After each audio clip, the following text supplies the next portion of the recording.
अस्सलामु अलैकुम रहमतुल्लाहि व बरकातुहू। नाज़रीन, मैं हूँ मेरा अमरीन AB न्यूज़ उर्दू में आप सबका तहे दिल से इस्तकबाल करती हूँ। आइए नज़र डालते हैं सबसे पहले आज की अहम सुर्खियों पर। करीमनगर में फ्री डेंटल कैंप का कामयाब इनेकाद।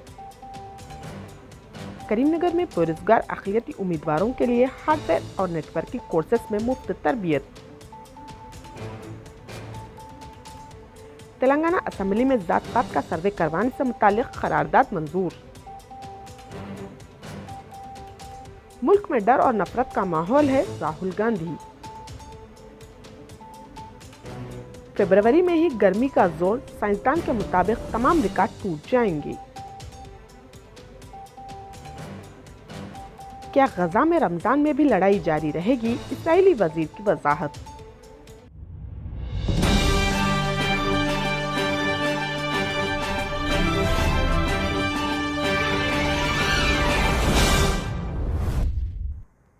करीमनगर में फ्री डेंटल कैंप का कामयाब इनेकाद।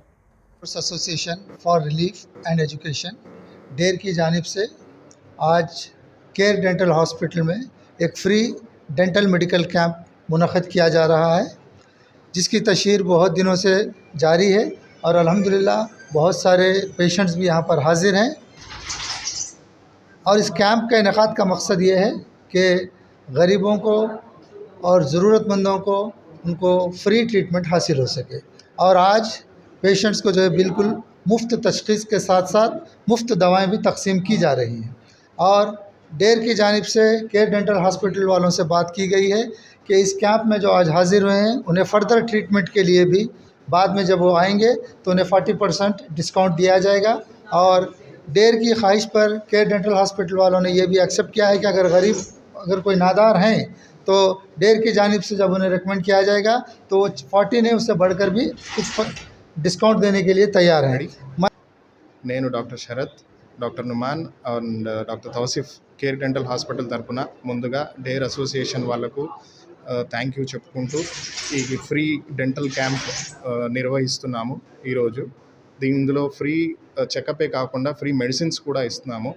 సో కరీంనగర్లో ఉన్న అందరూ ప్రజలకు ఇది మా సిన్సియర్ విజ్ఞప్తి, వచ్చి దీన్ని సద్వినియోగం చేసుకొని ఇప్పటికే చాలామంది వచ్చారు. దీన్ని ఇంకా ముందుకు తీసుకెళ్ళి ఇంకా బాగా జరపాలి అని ఉద్దేశిస్తూ క్యాంప్ సక్సెస్కు మీరందరూ మీడియా వాళ్ళు, మా సార్ డేర్ అసోసియేషన్ నుంచి ఫైమ్ సార్, షఫీ సార్, వీళ్ళందరి నుంచి మంచి కోఆపరేషన్ వచ్చి బాగా జరుపుకుంటున్నామని తెలియజేస్తాం. जिला अहदेदार बराए अखिलियती बहबूद करीमनगर पी पवन कुमार की इत्तला के बावजूद रियासत तेलंगाना महकमा अखिलियती बहबूद हैदराबाद के ज़ेर क़यादत तेलंगाना फाइनेंस कॉरपोरेशन के जरिए बेरोजगार अखिलियती उम्मीदवारों के लिए हार्डवेयर एंड नेटवर्किंग कोर्सेस में मुफ्त तरबियत व रोजगार की फराहमी के लिए करीमनगर ज़िले के अखिलियती उम्मीदवारों से दरख्वास्तें तलब की जा रही है। इस तरबियत के हुसूल के लिए 18 था 44 साल उम्र के 10वीं व ज़ायद तालीमी अहलियत के हामिल अक़लियती उम्मीदवार जिनकी सालाना आमदनी देही मुस्तखर के लिए 1.50 लाख और शहरी मुस्तखर के लिए 2 लाख रुपए से ज़ायद ना हो अहल करार दिए गए हैं। ताहम वो ख्वाहिशमंद अक़लियती तबक़े से वाबस्ता उम्मीदवार अपनी दरख्वास्त 25 फरवरी शाम 5 बजे तक दफ्तर कलेक्टर महकमे अक़लियती बहबूद करीमनगर में पेश कर सकते हैं। अहल उम्मीदवारों से इस मौके से इस्तेफ़ादे की ख्वाहिश की गई है। मज़ीद जानकारी के लिए मोबाइल नंबर 9989400422 9160048786 पर रब्त करें। इसी तरह एक और खबर, तेलंगाना कानून साज असम्बली में रियासत भर में ज़ात पात का सर्वे कराने के मुतालिक करारदाद मंजूर की गई है। वज़ीर बराए पसमानदा तबक़ात पूनम प्रभाकर ने कल असम्बली में ज़ात पात का सर्वे कराने से मुतालिक एक करारदाद को पेश किया, जिस पर तमाम सियासी जमातों के अरकान ने तफसीली मुबाहिस में हिस्सा लिया। बाद अज़ां इस करारदाद को मंजूर कर लिया गया। इस मौके पर खिताब करते हुए चीफ मिनिस्टर रेवंत रेड्डी ने कहा कि कांग्रेस पार्टी ने इंतखाबात से कबल अवाम से वादा किया था कि इनके इख्तिदार में आने पर ज़ात पात का सर्वे करवाते हुए SC, ST, BC और मुसलमानों की आबादी, इनकी तालीमी, माशी, समाजी और सियासी सूरत हाल का जायज़ा लेते हुए इनकी तरक्की के इक़दाम किए जाएंगे। BRS के रुकन असम्बली तारक रामाराव ने कहा कि इस सर्वे को कानूनी हैसियत होनी चाहिए, वरना बिहार की तरह यह सर्वे भी बेकार जाएगा।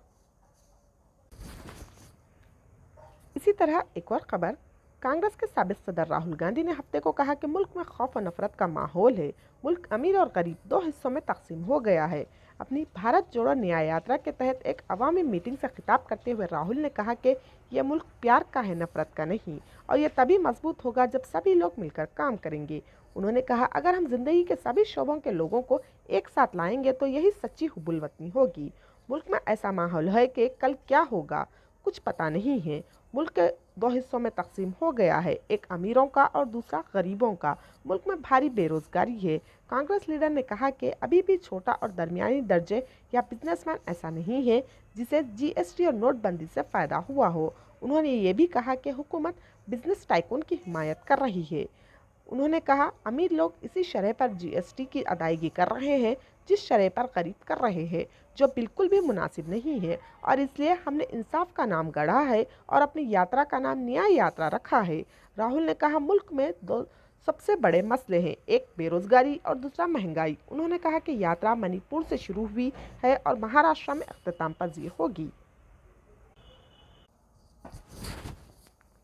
इसी तरह एक और खबर, माहिरीन मौसमियात का कहना है कि फरवरी में गर्मी रिकॉर्ड तोड़ने को तैयार है, क्योंकि इंसानी साख्ता ग्लोबल वार्मिंग और कुदरती एल नीनो मौसमियात पैटर्न दुनिया भर में खुश्की और समंदरों के दर्जे हरारत को बढ़ा रहे हैं।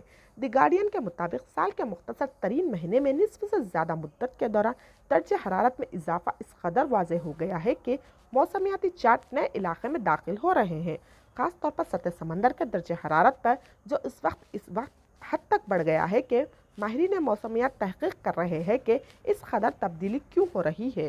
रिपोर्ट में कहा गया, सैयारा तेज़ी से गर्म हो रहा है। हम समंदर के दर्जे हरारत में तेज़ी से इजाफा देख रहे हैं, जो आबोहवा में गर्मी का सबसे बड़ा ज़ख़ीरा है।